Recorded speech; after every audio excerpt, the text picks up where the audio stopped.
안녕하세요. 이동열 목사와 함께하는 매일 성경 큐티 시간입니다. 오늘 우리가 함께 나눌 본문은 요한복음 8장 21절에서부터 30절 말씀입니다. 여러분, 오늘 말씀은 예수님과 종교 지도자들 사이에 아주 긴장된 대화 한가운데입니다. 앞에서 예수님은 이렇게 선언하셨지요. 나는 세상의 빛이니. 아멘. 이 선언은요, 그냥 비유적인 표현이 아니었어요. 여러분, 이 장면을 조금 더 생생하게 떠올려 보겠습니다. 초막절은 이스라엘에게 단순한 명절이 아니었습니다. 광야 40년을 기억하는 절기로서 하나님께서 어떻게 그들을 먹이시고 입히시고 인도하셨던 은혜를 되새기는 시간이었지요. 그 절기 동안 특별한 행사가 하나 있었습니다. 그래서 성전 여인의 뜰에는 거대한 등불 4개가 세워졌습니다. 그 높이가 굉장히 높아서 젊은 제사장들이 사다리를 타고 올라가 기름을 부어 불을 붙였다고 전해집니다. 밤이 되면 그 불빛이 예루살렘 온 도성을 비출 정도였다고 합니다. 사람들은요, 그 불빛을 보며 무엇을 기억했을까요? 네, 광야에서 밤마다 이스라엘을 인도하던 불기둥입니다. 어둠 속에서 길을 잃지 않게 하시고, 위험 속에서 보호하시고, 멈출 때는 멈추게 하시고, 갈 때는 가게 하셨던 하나님의 임재의 상징이었습니다. 그러니까 초막절의 등불은 단순한 조명이 아니었던 것이지요. 하나님이 우리를 인도하셨다라는 신앙 고백의 표지였습니다. 그런데 바로 그 자리에서 예수님이 이렇게 말씀하십니다. 나는 세상의 빛이니. 여러분, 이건 단순히 나는 좋은 가르침을 주는 사람이다라는 말이 아닙니다. 이건 이런 선언입니다. 광야에서 너희를 인도했던 그 빛, 그 불기둥, 그 하나님의 임재가 바로 나다. 상징을 넘어서 그 실체가 자기 자신이라고 말씀하신 거였어요. 이건 엄청난 자기 계시입니다. 하지만 사람들은 등불은 보면서도 정작 빛이신 분을 보지 못했습니다. 왜일까요? 오늘 본문은 그 이유를 파고듭니다. 예수님은 계속해서 자신이 누구인지 말씀하셨습니다. 나는 위에서 왔다. 나는 이 세상에 속하지 않았다. 나는 아버지께 들은 것을 말한다. 처음부터 계속해서 한결같이 말씀해 오셨습니다. 그런데 사람들은 묻습니다. 네가 누구냐? 여러분, 이 장면이 낯설지 않지 않습니까? 설교를 수없이 듣고 성경을 여러 번 읽었는데도 어느 순간 내 삶의 한복판에서 다시 묻습니다. 그래서 예수님이 누구신데요? 오늘 본문은요, 바로 그 지점을 다루며 그리고 아주 무거운 경고로 시작을 합니다. 자, 그럼 이제 본문으로 들어가 보겠습니다. 21절을 함께 보시면 내가 가리니 너희가 나를 찾다가 너희 죄 가운데서 죽겠고 내가 가는 곳에는 너희가 오지 못하리라. 아멘. 여러분, 이 말씀은 협박이 아니지요. 절망을 선포하는 것도 아닙니다. 이건 구원을 향한 마지막 경고였습니다. 내가 가리니 예수님은 떠나실 것을 말씀하십니다. 이 떠남은 단순한 이동이 아니라 십자가와 부활을 지나 아버지께로 돌아가시는 길이었어요. 그런데 문제는 이것입니다. 너희 죄 가운데서 죽겠고, 이건 죄의 양의 문제가 아니라 상태의 문제였지요. 하나님 없이 사는 상태, 빛을 거부하는 상태, 자기의 기준을 붙든 채 살아가는 상태, 그 상태로 끝까지 가면 결국 죄 가운데서 죽는다는 말씀이었습니다. 유대인들은요, 이 말씀을 듣고 22절과 같이 반응을 합니다. 그가 자결하려는가? 여러분 보이십니까? 예수님은 영원한 생명을 말씀하시는데 사람들은 계속해서 지극히 현실적인 차원으로만 해석을 합니다. 여러분 왜 이런 오해가 생길까요? 이에 대해서 예수님이 23절과 같이 답을 주십니다. 같이 한번 보겠습니다. 너희는 아래에서 났고 나는 위에서 났으며 너희는 이 세상에 속하였고 나는 이 세상에 속하지 아니하였느니라. 아멘. 여기서 핵심은 위와 아래입니다. 공간이 아니라 소속과 기준의 문제였어요. 너희는 아래에 속해 있다. 무슨 뜻이죠? 세상의 가치, 자기의 의, 자기 판단, 자기 기준, 그 틀 안에서 예수님을 해석하고 있다는 것이었지요. 여러분, 이게 혹시 오늘 우리들의 모습은 아닙니까? 예를 들어 보겠습니다. 회사에서 이런 상황이 있습니다. 성과가 떨어졌습니다. 평가가 좋지 않습니다. 그러면 마음속에서 자동으로 이런 생각이 올라옵니다. 나는 가치가 없는 사람인가? 이건 어디에서 나온 기준입니까? 아래의 기준입니다. 가정에서도 그렇습니다. 내가 존중받지 못했다고 느끼는 순간 상대의 말 한마디에 자존심이 상하고 그 자리에서 관계를 끊어버립니다. 왜 그럴까요? 내 기준이 흔들렸기 때문입니다. 교회에서도 마찬가지입니다. 내 의견이 받아들여지지 않으면 나를 무시한 거야. 이렇게 바로 해석해버립니다. 이게 바로 아래에서 난 판단입니다. 그런데 그 기준으로 예수님을 해석하면 어떻게 됩니까? 십자가는요, 실패로 보입니다. 겸손은 약함으로 보입니다. 그리고 용서는 손해로 보이게 됩니다. 그래서 예수님은 이렇게 말씀하십니다. 너희가 만일 내가 그인 줄 믿지 아니하면 너희 죄 가운데서 죽으리라. 아멘. 여기서 내가 그인 줄은 단순히 이름을 아는 정도가 아닙니다.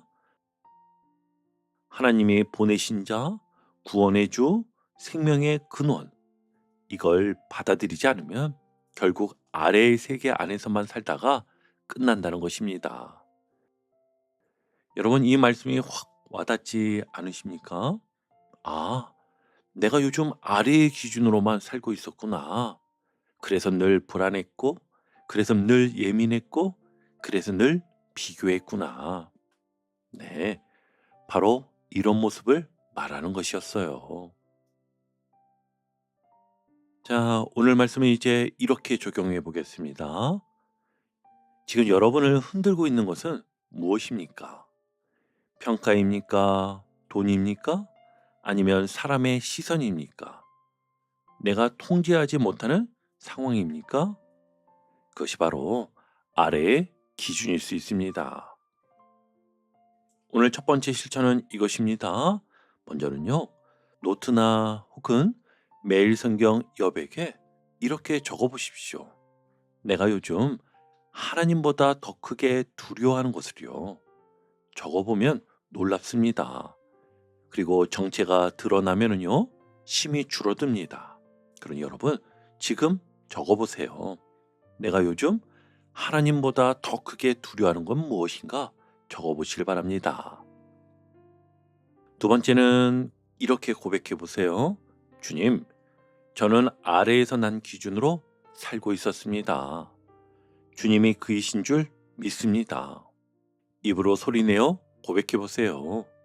믿음은요, 고백으로 구체화되는 것입니다. 그리고 마지막 세 번째는 오늘 하루 아래의 기준이 작동하려는 순간 딱 한 번만이라도 멈추어 보세요. 예를 들어서 누군가 나를 무시하는 것 같을 때 즉시 반응하지 마시고 속으로 이렇게 말해 보세요. 나는 위에 속한 사람이다. 또 누군가와 비교하고 싶어질 때 나는 세상에 속하지 않았다. 여러분, 이 한 문장이 하루의 방향을 바꾸어 줄 것입니다. 자, 이제 사람들이 묻습니다. 25절입니다. 내가 누구냐? 여러분, 이 질문은 단순한 호기심이 아닙니다. 계속해서 예수님의 정체를 문제 삼고 증거를 요구하고 판단하려는 태도였지요. 그런데 예수님의 대답이 굉장히 의미심장합니다. 25절입니다. 나는 처음부터 너희에게 말하여 온 자니라. 아멘. 여러분, 요한복음의 흐름을 떠올려 보십시오. 가나 혼인잔치에서 물로 포도주를 만드셨을 때도, 성전을 정결하게 하셨을 때도, 니고데모에게 거듭남을 말씀하셨을 때도, 사마리아 여인에게 생수를 말씀하셨을 때도, 또 오병이어 이후 생명의 떡을 선포하셨을 때도 예수님은 늘 한 가지를 말씀하셨습니다. 나는 아버지께로부터 왔다. 나는 아버지를 드러낸다. 나는 생명이다. 그런데 사람들은 늘 다른 질문을 합니다. 기적을 더 보여줘. 증거를 더 내놔. 네가 누구냐? 그런데 여러분, 이 장면이 낯설지가 않습니다. 왜요? 설교를 오래 들었는데도 삶의 위기 앞에서는 늘 다시 묻습니다. 그래서 예수님이 누구십니까? 정말 나를 책임질 수 있는 분이 맞습니까? 예수님은 이미 계속해서 말씀하셨습니다. 문제는 정보가 부족해서가 아니라 마음이 받아들이지 않기 때문이라고 하셨지요. 그리고 26절에서 예수님은 이렇게 말씀하십니다. 내가 너희에 대하여 말하고 판단할 것이 많으나 나를 보내신 이가 참되심에 내가 그에게 들은 그것을 세상에 말하노라. 아멘. 여러분, 이 말씀이 얼마나 놀라운 말씀인지 느껴지시나요? 예수님은 할 말이 많으십니다. 책망할 것도 많고 지적할 것도 많습니다. 그런데 예수님은 자기 감정의 말로 반응하지 않으십니다. 아버지께 들은 것만 말씀하셨지요. 27절을 함께 보시면 그들은 아버지를 가리켜 말씀하신 줄을 깨닫지 못하더라. 아멘. 이게 참 슬픈 대목입니다. 말씀은 듣고 있습니다. 심지어 논쟁도 하고 있습니다. 성전 안에 있습니다. 그런데 정작 아버지를 못 알아듣습니다. 여러분, 이게 영적 무지의 본질입니다.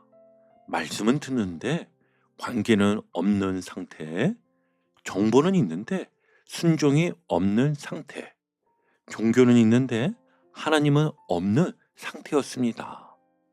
혹시 요즘 내가 이런 상태가 아니었는지 모르겠습니다. 자, 여기서 한번 멈춰 보겠습니다. 여러분은 요즘 예수님께 무엇을 요구하고 계십니까? 증거를 더 보여주세요. 상황을 먼저 바꾸어 주세요. 문제를 해결해 주시면 믿겠습니다. 혹시 이런 마음 없으십니까? 오늘 두 번째 단락의 실천은 이것입니다. 첫 번째는 오늘 하루 예수님께 요구하기 전에 먼저 이렇게 기도해 보십시오. 주님, 이미 말씀하신 것을 제가 믿지 못하고 있었군요. 그리고 두 번째는요, 말씀을 읽을 때 이렇게 질문해 보세요. 이 말씀을 내가 판단하고 있는가? 아니면 이 말씀이 나를 판단하도록 내어드리고 있는가? 어제도 함께 나누었지요? 회사에서도 가정에서도 즉시 반응하기 전에 한번 꼭 멈추십시오. 나는 다 아는 사람이 아니다. 여러분, 그 멈춤이 겸손이었고 그 겸손이 믿음의 시작인 것입니다. 이제 예수님은 결정적인 말씀을 하십니다. 우리 28절을 함께 보시면 너희가 인자를 든 후에 내가 그인 줄을 알고 또 내가 스스로 아무것도 하지 아니하고 오직 아버지께서 가르치신 대로 이런 것을 말하는 줄도 알리라. 아멘. 여기서 인자를 든다는 표현은 분명히 십자가를 가리키는데요. 아이러니하지 않습니까? 사람들은 예수님을 제거한다고 생각했는데 바로 그 사건이 예수님의 정체를 드러내는 결정적 순간이 됩니다. 십자가는 실패처럼 보였습니다. 그러나 그 자리가 바로 예수님이 그분이심을 드러내는 자리가 되지요. 여러분, 이게 요한복음의 신학입니다.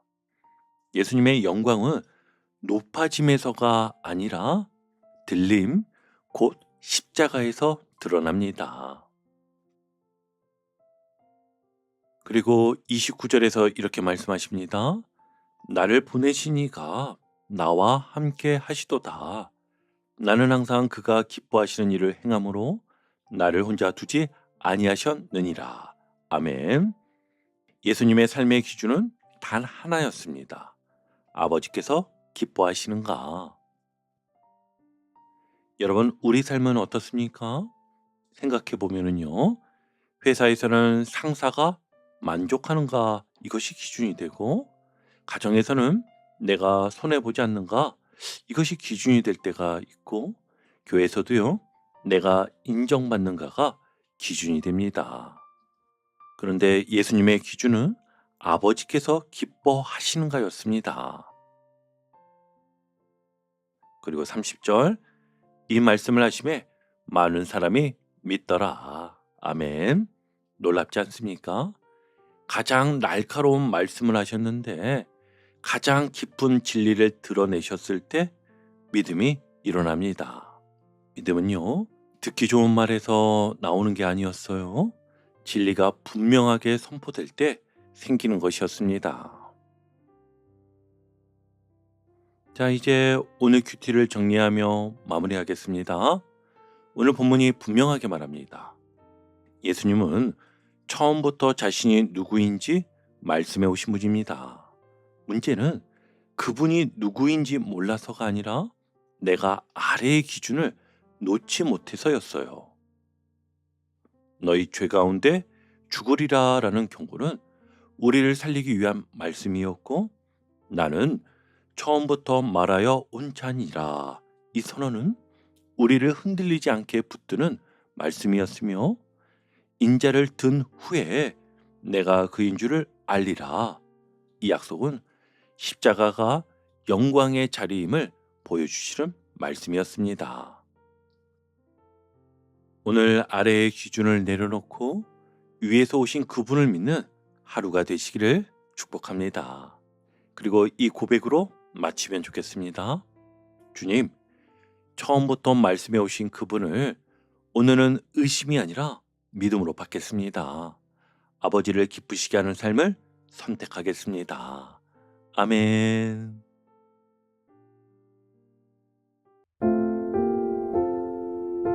오늘도 복음의 기쁨과 확신으로 승리하는 하루 되시길 축복합니다.